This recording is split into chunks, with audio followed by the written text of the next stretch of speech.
O lugar mais fotografado da França esconde um segredo que nenhum guia turístico vai te contar.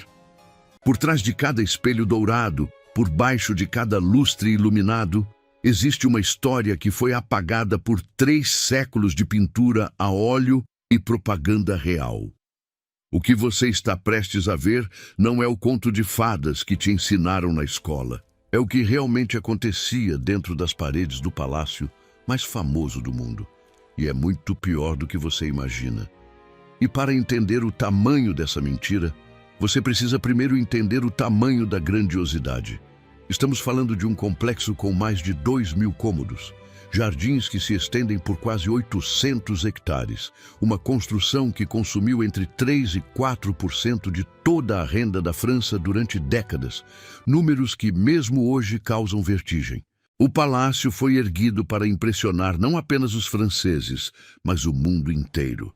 Cada detalhe foi calculado para comunicar uma única mensagem.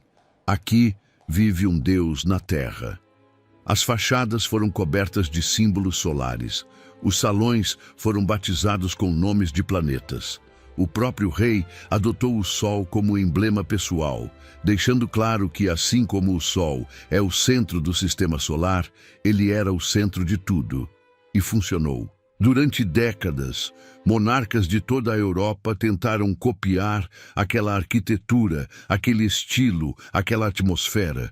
O palácio virou sinônimo de poder absoluto, de civilização no seu ponto mais alto, de refinamento que nenhum outro povo havia alcançado.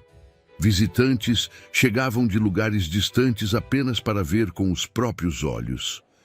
Cartas enviadas a outros países descreviam o lugar como algo impossível de ser descrito com palavras.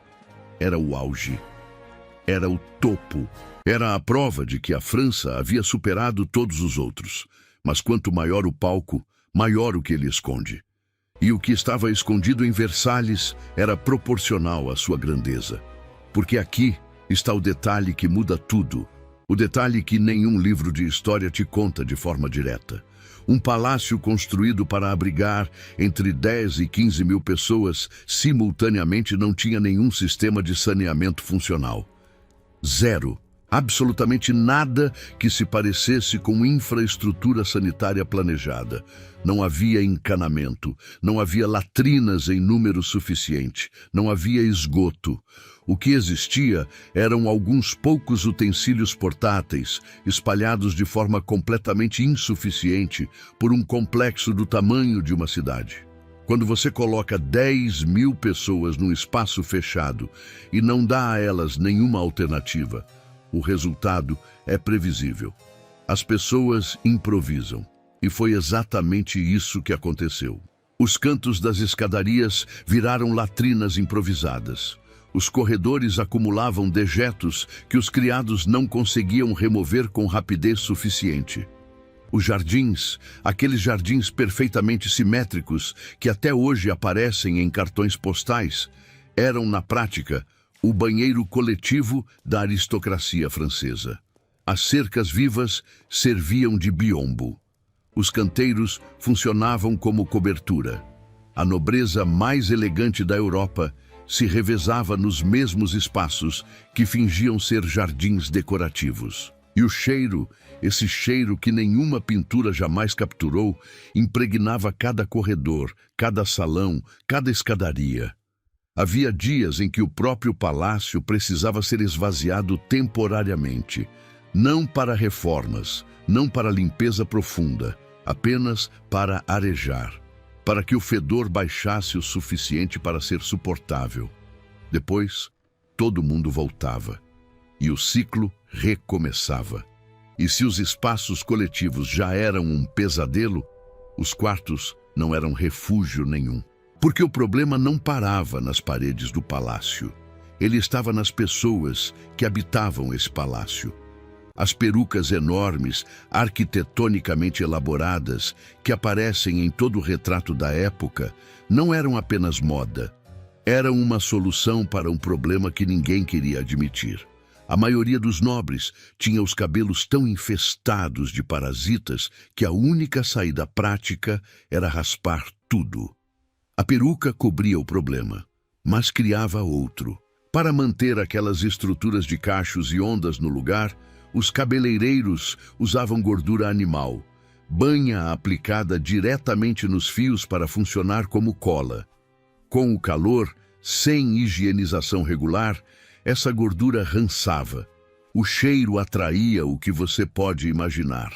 Havia relatos de pessoas que, ao tirar a peruca no fim do dia, encontravam pequenos animais aninhados nos cachos, atraídos pelo calor e pela gordura. Nos grandes bailes, com música ao vivo e lustres acesos, enquanto a aristocracia dançava e sorria, todos se coçavam.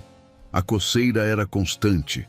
Existiam até acessórios específicos, bastões com pontas finas de materiais nobres, vendidos como objetos de luxo, cuja função era enfiar dentro da peruca e coçar o couro cabeludo sem desmontar o penteado. Acessórios de luxo para coçar com elegância. E as roupas, o que estava por baixo de toda aquela seda e renda, era trocado com pouca frequência. Os colchões eram recheados de materiais que raramente eram substituídos. Pulgas e percevejos eram companheiros noturnos tão comuns que ninguém mais os mencionava. Fazer parte da aristocracia era conviver com isso todos os dias, sorrir e fingir que nada daquilo existia. E agora chegamos ao centro de tudo, ao homem em torno do qual toda aquela encenação girava. O rei, o mais poderoso da Europa, o dono da casa, o homem que ordenou cada coluna, cada jardim, cada espelho. Esse homem, ao longo de mais de 7 décadas de vida, tomou banho uma quantidade de vezes que cabe numa mão. E não era descuido, era ciência. A medicina da época ensinava que a água abria os poros, e por esses poros entravam agentes invisíveis que causavam doenças. Banhar-se era considerado perigoso. Quanto menos contato com água, mais protegido o corpo estaria. Os médicos mais respeitados da Europa orientavam seus pacientes nesse sentido. Então o rei seguia a ciência disponível. Em vez de banho, trocava de roupa várias vezes ao dia. O linho absorvia o suor. Trocar de camisa era o equivalente da higiene. Para o resto, perfume. Versalhes consumia quantidades industriais de perfume. Não por extravagância, por necessidade. Era a única barreira entre o corpo e o mundo. E quando o rei ficava doente, os médicos pioravam tudo com sangrias, purgas e procedimentos que hoje qualquer estudante de medicina reconheceria como prejudiciais. O próprio sorriso do rei era um problema. Uma cirurgia dental desastrosa havia destruído parte do maxilar, criando uma abertura entre a boca e a cavidade nasal que nunca cicatrizou. Quem se aproximava para falar com ele recuava involuntariamente. E ninguém podia demonstrar isso, porque era o rei. Você ficava, você sorria, você agradecia pela honra. Esse era o homem mais bem cuidado da França. Se ele estava assim, imagine todos os outros. Agora respira, porque é aqui que a história vira. Tudo que você acabou de ouvir não é uma crítica ao passado. É um espelho apontado para o presente. Cada detalhe nojento que você acabou de conhecer existia porque era o máximo que aquela civilização conseguia oferecer. Eles não eram burros, não eram descuidados, eram limitados pelo conhecimento disponível, pela tecnologia disponível, pela compreensão que tinham do mundo. O rei não evitava banho por preguiça. Evitava porque os melhores especialistas do seu tempo diziam que era o certo a fazer. A nobreza não usava os corredores como latrinas por falta de educação. Usava porque não havia alternativa projetada. A história que aprendemos preservou o ouro e descartou a sujeira. Guardou os retratos e jogou fora as cartas onde cortesãos descreviam o fedor. Construiu um mito e eliminou tudo que contradisse esse mito. Por 300 anos, Versalhes existiu como o sonho que seu criador quis vender. Uma imagem cuidadosamente montada, preservada por gerações de historiadores que repetiam a versão oficial sem questionar o que estava embaixo. A verdade não desaparece. Ela apenas espera que alguém tenha coragem de procurá-la. E quando você a encontra, ela muda a forma como você vê tudo, inclusive o presente, inclusive você mesmo. Porque pensa comigo, a próxima vez que você entrar no seu banheiro, ligar o chuveiro, escovar os dentes, passar desodorante, tudo isso em menos de 10 minutos, sem pensar no piloto automático da sua manhã, você está fazendo algo que o homem mais poderoso do século XVII não conseguia fazer. Algo que não existia para ele. Seu banheiro, com aquele azulejo comum que você nem nota mais, é tecnologicamente mais avançado do que o palácio inteiro de Versalhes. O fedor que nenhuma pintura registrou, o prurido que nenhum retrato mostrou, a realidade que 300 anos de história oficial escolheu esconder, tudo isso existiu, foi real. E só deixou de ser real porque pessoas que vieram depois trabalharam para mudar. Progresso não é um conceito abstrato.